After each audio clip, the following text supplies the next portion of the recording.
we are back changing the world with 7 questions at a time. It's your boy, MJ Knight, and we'll get on to the first question from the Commander. Top 5 movies and famous YouTubers of all time. Top 5 movies. Jurassic Park, Back to the Future, Iron Man, The Avengers, one more for number 5, and Star Trek. That's my 5 of all time. And YouTubers, first of all, Corey Mr. Safety, who does his SMP films and the Mean Kitty, because the guy's very likable, and who doesn't love Sparta and Loki, you know? Great cats. I love Spill.com, movie reviews. They're very informative, but they're also very entertaining in a very sort of comical, kind of PG friendly, but it kind of leans more towards a sort of satirical adult humor a little bit. And Corey, the main animator and I suppose organizer of Spill.com, guy is just a treat to listen to. He's always got something very funny and very informative to say. So that's 2. Third one, I love Jeremy Johns' reviews, because this guy can have you enthralled with just his words. He's got such an energetic and magnetic personality that you're drawn to him. You want to see what he's going to say next, and you're never bored with what he has to say. 2 more. The Mighty Tarasun at 4. Purely because you never know what Tarasun is going to say next. Sometimes he will say something that's quite thought-provoking, and there's other times it's where you're thinking, Howard. And last one for number 5. It's a good question. I suppose if I had to pick the 5th one, now this is in no way biased, but Random DCE does come within the top 5, because like Nostalgia Critic, he was one of the inspirations for me becoming a reviewer, because I saw what he was doing in early 2000 to mid 2007, and I thought, I like this. I like what he's providing, and I thought, if he can do it, so can I. And here I am. In 2013, I'm still entertaining you guys. He is as well, but I've kind of branched out to do my own thing, so yeah, those are my top 5. Just recording question 2 for Anime God 500 Rebirth, because unfortunately I forgot to read this out. What are your top 10 or even top 5 favorite video games at the moment? I would say Grand Theft Auto Vice City, purely because the story was well written, even though it was based off of Scarface. Decent ensemble cast with the likes of Ray Liotta, the late Dennis Hopper, and the guy who played Ricardo Tubbs from Miami Vice, whose name escapes me. Apologies. Like I say, decent set of cars in that. Then Sonic Unleashed, I think it was a decent game despite what people po it with. I mean, if you don't like the Werehog, then don't like it. You don't have to go bitching online for it. I mean, you do have the option to put it down and leave it alone. Need for Speed Most Wanted, I liked the story. In my honest opinion, the cars were the best handling in that. I found the Mustang, which was the 2005 Mustang, which is the best looking Mustang they've had to this date, my opinion only. Good story, good soundtrack, but I just plug in my iPod and just play most of the 80s songs on there, because the soundtrack they had on there, it was okay, but it wasn't my cup of tea. Number 4, WWE 13. What is there to say? Possibly the greatest wrestling game ever to this day. And Batman Arkham Asylum. Why?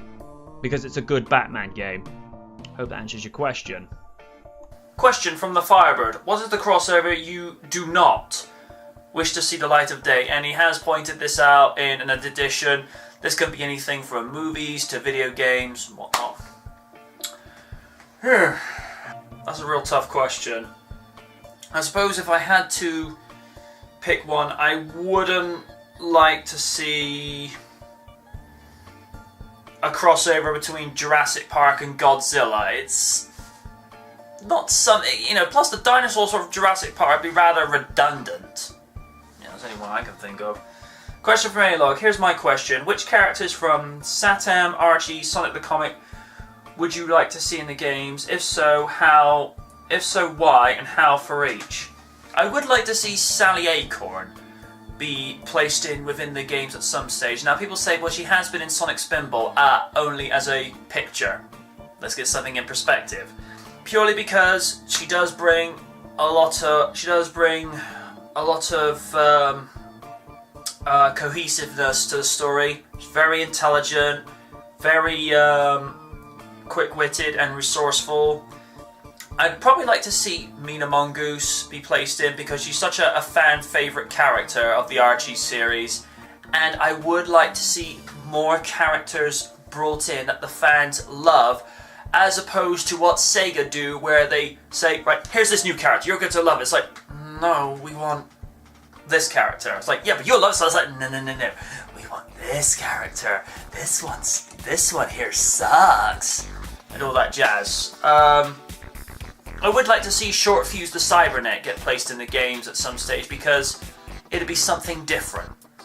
It's essentially almost like having, an Iron Man type character within the Sonic series, and Metallix does not count. He's just a pure robot.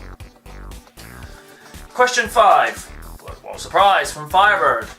I know it's very unlikely, but if Sally were to be put in a Sonic game as a playable character, what would her gameplay be like in your eyes? I think it would probably be somewhat closer to maybe Amy's or Tails' gameplay.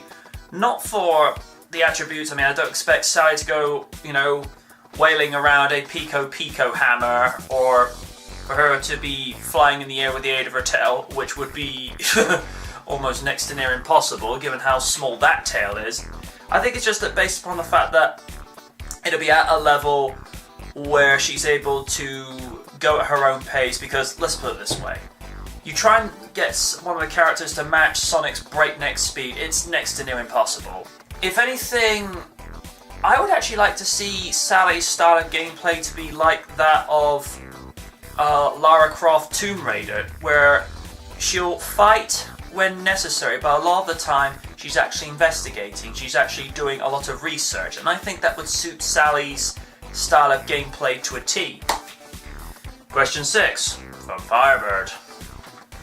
I know we talked about this in Sky, but what do you think are Sally Acorn's strengths and weaknesses, either in abilities or personality? Well, I think one of her weaknesses is she's overproud. She likes to be able to have everything controlled and go to the way that she wants her plans to go to. It's kind of a weakness, but it's a strength as well, because she's always weighing everything up, trying to think about, how could she make this plan work better and all that. She is unbelievably stubborn, which is a similar trait she shares with Sonic from Saturday Morning. Both of them they will not budge from a subject they know that they can win, but refuse to say, hey, I messed up. Her abilities, very intelligent, like I said in one of the other questions, very resourceful, likes to always try and see the silver lining and always thinks, hang on. Let's wait till we've tested this method first before we actually move to actually put it into practice. The episode where Uncle Chuck, or Sir Charles Hedgehog, if you wish to be apt, was turned back into an organic being, but they found out it was only temporary, but he was able to keep his mind intact. Yeah, that's what I'd say were her abilities and weaknesses. And question 7 is from George Deboo. What are your thoughts on Charlie Broker? Now, most people will know Random DC is quite favourable about this particular comedian and satire columnist for the Daily Telegraph, I believe. The guy's got a lot of charm, a lot of charisma, speaks his mind, he's very forthright. I do like that. Some of the things he will cover, like, you know, the top 10 cocks of advertising, or, you know, just a list of people that he will criticise rather brutally, probably more so than what I would normally do. I don't have any dislike for him, but he's not my personal cup of tea. You know, I'm sure plenty of other people like him and all, but you know, his style of humour, it's not my thing. It's kind of a little too deep with the bluntness. Hope that answers your question. Normal shtick applies. You wish to ask me? You want to ask me a question? Official Facebook, Twitter address, or comment section below. But until next time, folks, class dismissed.